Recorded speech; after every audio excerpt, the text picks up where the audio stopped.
শুভরাত্রি বন্ধুরা।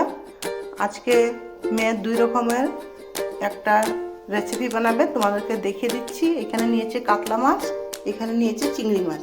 তো চিংড়ি মাছ, মটর, ধনেপাতা আর এখানে পেঁয়াজ কলি রেখেছে, পেঁয়াজ কলি দিয়ে বানাবে। তারপর এখানে কাতলা মাছ বানাবে।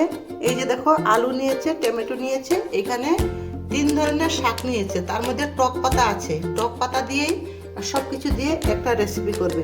তাহলে বন্ধুরা রেসিপিটা হয়ে যাক, তারপরে তোমাদেরকে দেখাচ্ছি। এই যে মাছটা কড়াইতে দিয়ে দিয়েছে, মাছটা ভাজি হবে এখন, তারপর রেসিপি শুরু করবে। এই যে দেখো বন্ধুরা, কাতলা মাছ ভাজি করা হয়ে গেল। এখন চিংড়ি মাছগুলো অল্প ভেজে নিচ্ছে।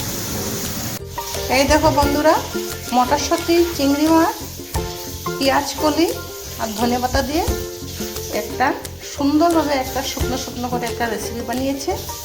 আর এখানে দেখো কাতলা মাছ, পালং পাতা, টমেটো, আলু আর টক পাতা দিয়ে একটা পাতলা করে একটা ঝোল করেছে। তাহলে বন্ধুরা আমার মেয়ের রান্নাটা কিরকম হয়েছে একটু কমেন্টে জানাবে।